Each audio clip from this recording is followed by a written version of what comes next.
It's early morning at the Mysuru Zoo and the beginning of a new day.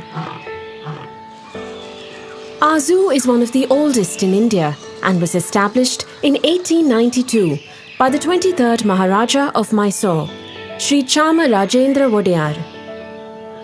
During his time, it occupied just 10 acres of land. But over the years, it has expanded tenfold and is now home to over 150 species of animals from India and around the world, including wallabies and cassowaries from Australia, hyenas, rhinos, wild dogs and elephants from Asia,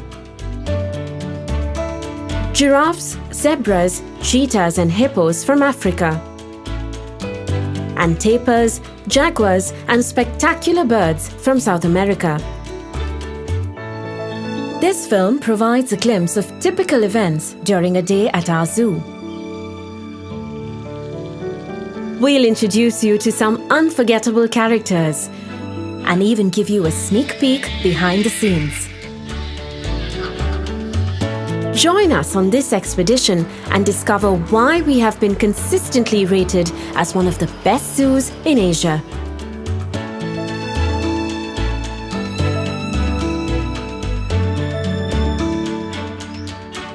Our zoo is not just renowned for its diverse animal collection, but also for its stately gardens.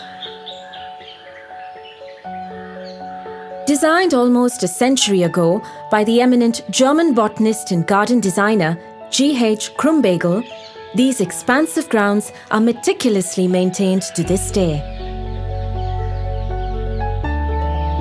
Elegant heritage structures add charm to the gardens, like this bandstand, which was once used to stage music performances.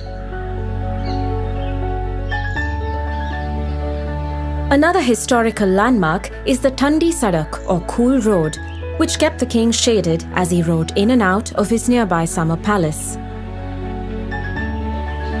Today, you can experience both the old world charm of the Maharajas and the excitement of a modern zoo. Set in the heart of Mysuru, our zoo is one of the city's main attractions and is visited by over 3 million people every year.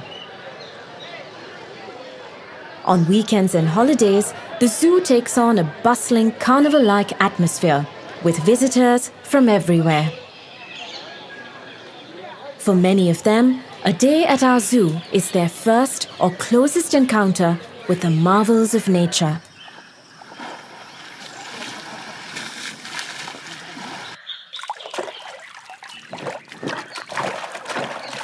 Among the most popular animals in our zoo are the big cats. The glass frontage of our cheetah and leopard enclosures provides an amazing viewing experience.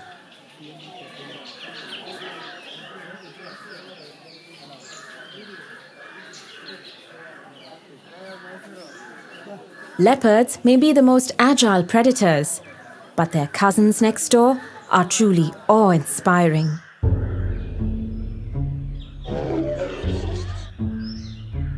This handsome fellow is Prithvi. Like most of the tigers in our zoo today, he was born to Manya, our white tigress. Manya herself was born at our zoo in 2005 and has produced many cubs over the years. So far, all of them have been normal-colored tigers.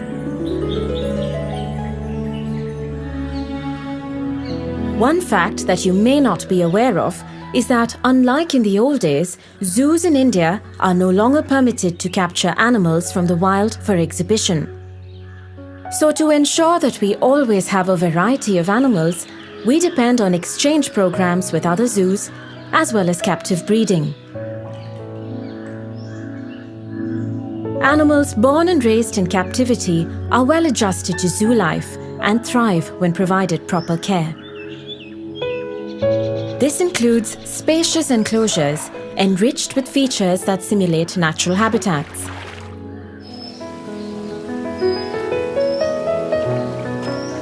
Well-designed enclosures not only have aesthetic appeal, but also create a sense of comfort and well-being for the animals.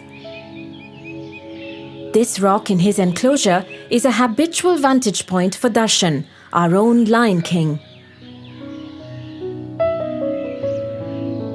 The earthen mound in their enclosure is a favourite spot for our Indian grey wolves.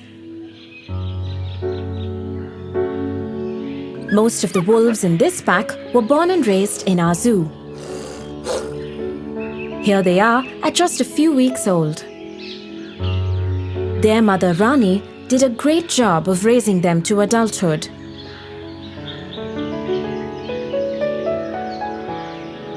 Across from the wolves are the dholes, which are also known as Asiatic wild dogs. They are smaller than wolves and have a shorter snout.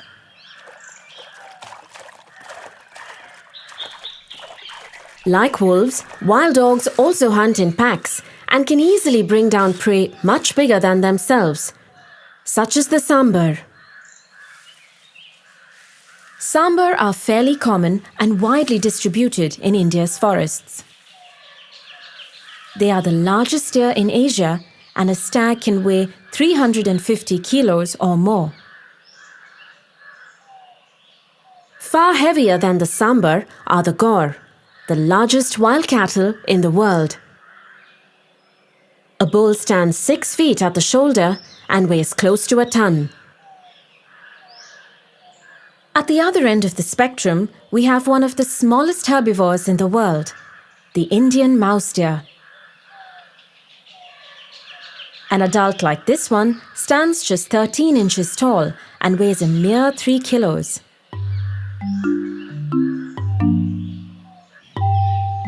Towering over all our other animals are the tallest mammals in the world. A male giraffe can grow over 18 feet tall and weigh more than 2,000 kilos. Because of their long legs, eating anything on the ground isn't easy. So we hoist their food up on a pole.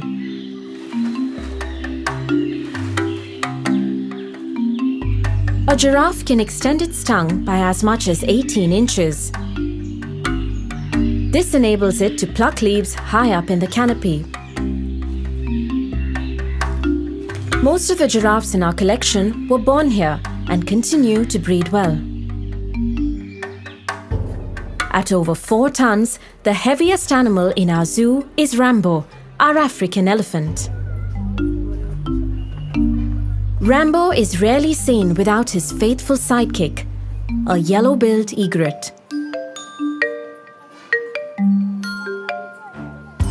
The elephant's dung attracts insects, which the egret is quick to snap up.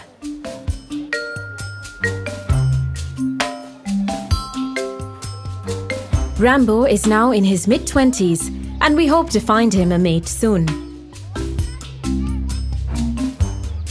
Next to Rambo's enclosure is our herd of Asian elephants. They are extremely fond of water and love to splash around at every opportunity. They are the most pampered animals in our zoo and even have their own shower.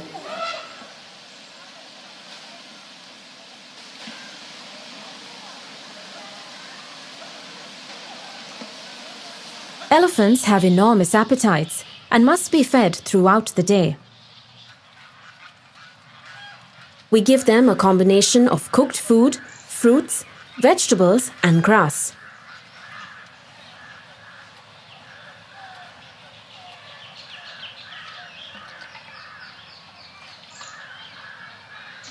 Keeping our animals well fed and healthy is our top priority, and it's quite an exercise. Every day, truckloads of food arrive at the zoo, bringing 300 kilos of meat, 400 kilos of fruits and vegetables, 750 kilos of grains, pulses and bran, and 6,000 kilos of grass and green fodder. Only the freshest and best grade of food is fed to our animals, and all items are subjected to stringent quality checks. Our kitchen staff prepares the right type of food for each species. It's a race against time every morning, catering to the many hungry mouths waiting for their breakfast.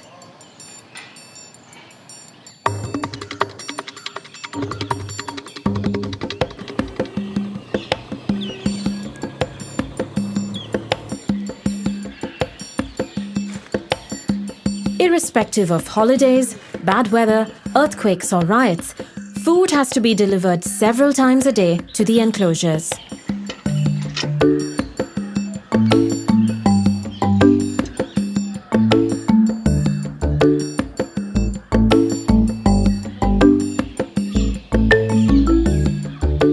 Of course, where there's an abundance of food, uninvited guests are never far behind. Many free-living creatures benefit from the banquets that are spread for our animals. In turn, they add color and gaiety to our zoo.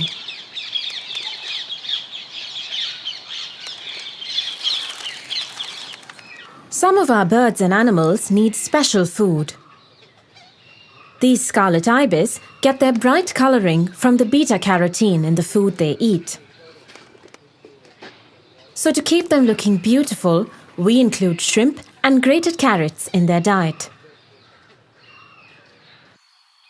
We also breed and raise mealworms because some animals need insects in their diet at least a couple of times a week, like this African bat-eared fox.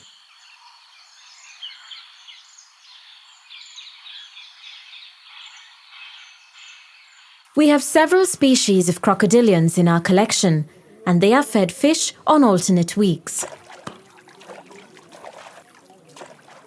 Our otters, on the other hand, need fresh fish every day. Here comes their keeper with lunch.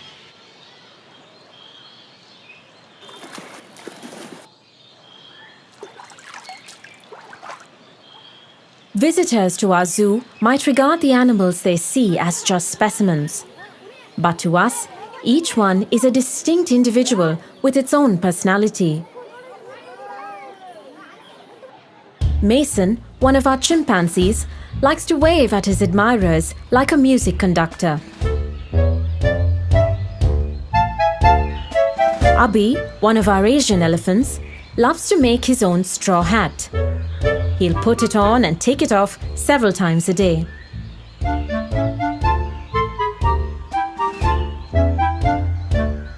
This ostrich pair might look like a happily married couple, but for some reason, the male seems to regard his keeper too as a potential mate.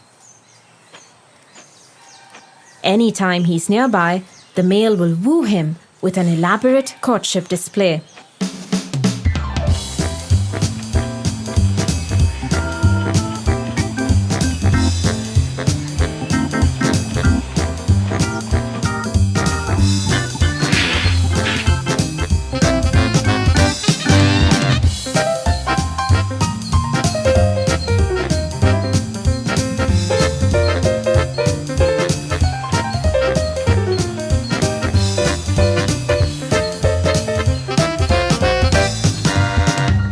Our sloth bears, Ganesha and Durgi, also have distinct personalities.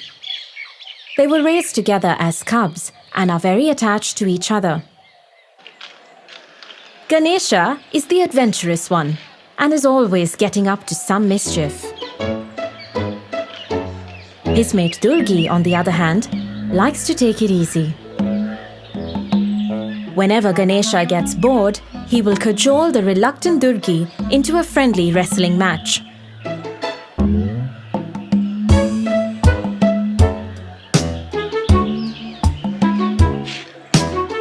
It's all in good fun and no one gets hurt.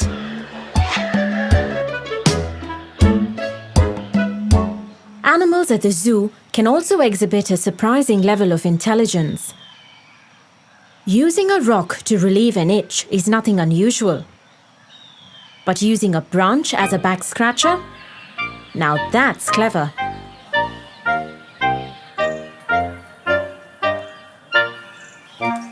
When his keeper enters the enclosure every morning, Krishna, the hippo, will literally demand a mouthwash.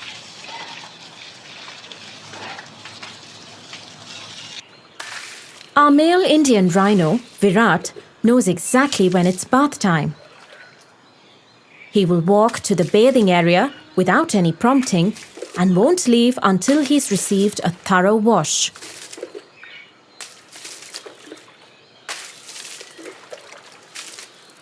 Like Virat, many animals at the zoo develop a close bond with their keepers. But don't be fooled. Only their keeper can get this close. Zoo animals can be very dangerous, and the rest of us must always stay behind the railings. However, if you would like a closer bond with our animals, you can participate in our adoption program and sponsor the upkeep of any of our animals. As a sponsor, you will get special visit privileges, and your support will help take care of some of our feeding expenses.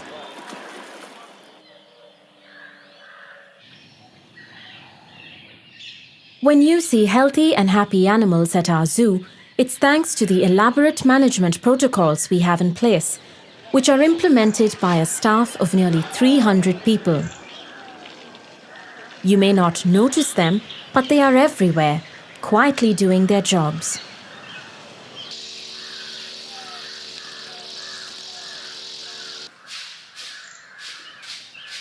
Keeping enclosures clean and regularly disinfected forms a large part of every keeper's duties. The main gate and entrances to other sensitive sections also have disinfectant mats to minimize the spread of diseases.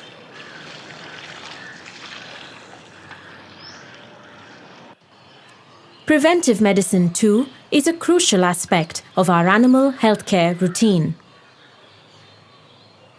Today, our veterinary team is preparing to vaccinate the giraffes against foot and mouth disease.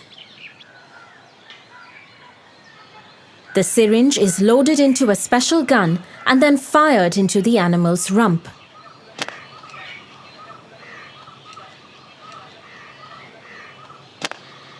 The big males barely flinch when the dart hits home.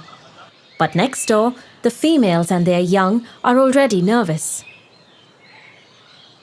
One by one, the doctors get them all. The vaccine gets injected within seconds after the dart pierces. A couple of flicks of the tail and the dart falls off and will be collected by the keeper. Animals can also get affected by ticks and fleas.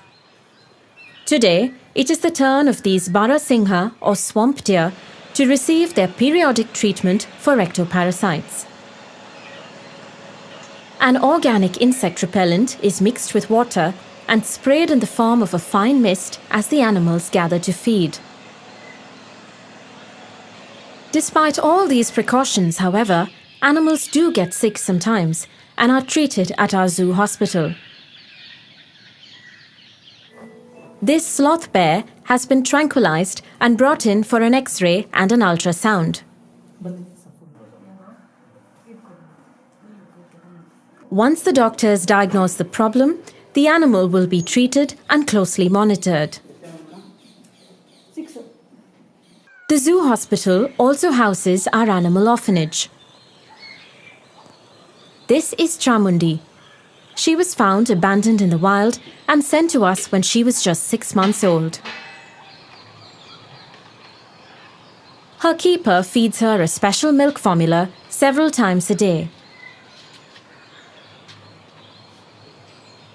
Like all youngsters, Chamundi can be greedy. After gulping down her milk, she will raid her playmate's lunchbox.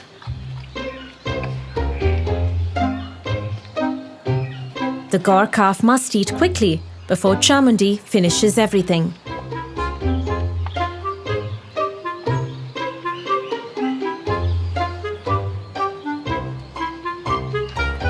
Meanwhile, it's feeding time for the other orphans.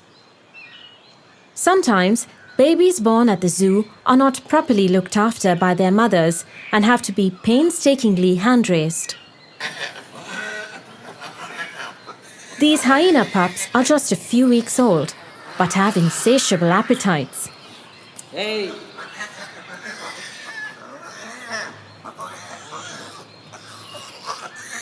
They are absolute rowdies and can be quite quarrelsome at feeding time.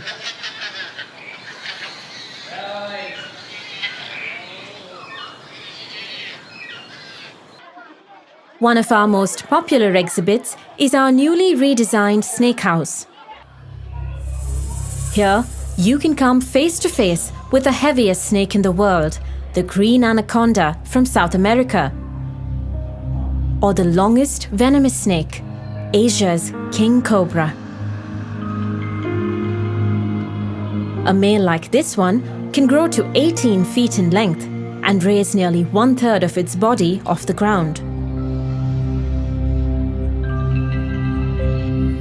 Our walk-in aviaries are also popular as they allow visitors to stroll among the birds. The star attractions in this aviary are the black swans.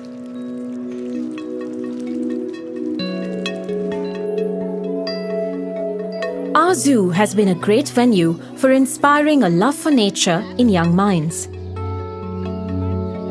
Every year since 1992, about 60 students have been handpicked for a year-long program involving lectures and field visits.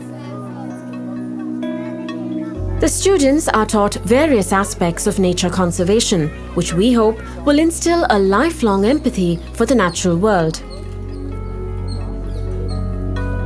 We also pride ourselves as a clean and green zoo and recycle much of the organic waste that is generated.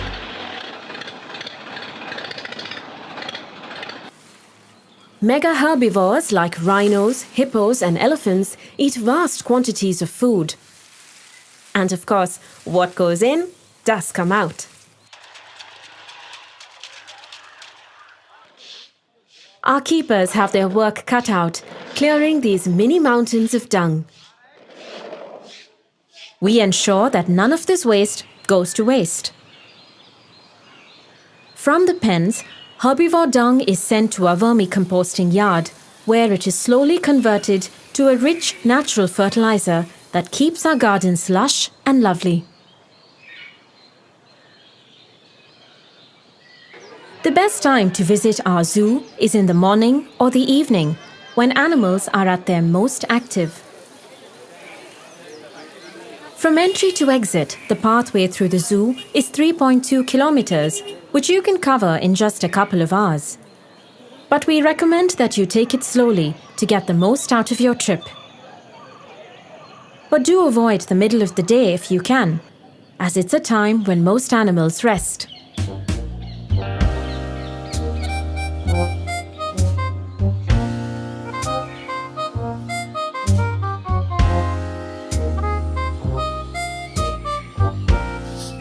While most visitors come to our zoo to see animals, we also have a great variety of trees from all over the world. Some are as old as the zoo itself.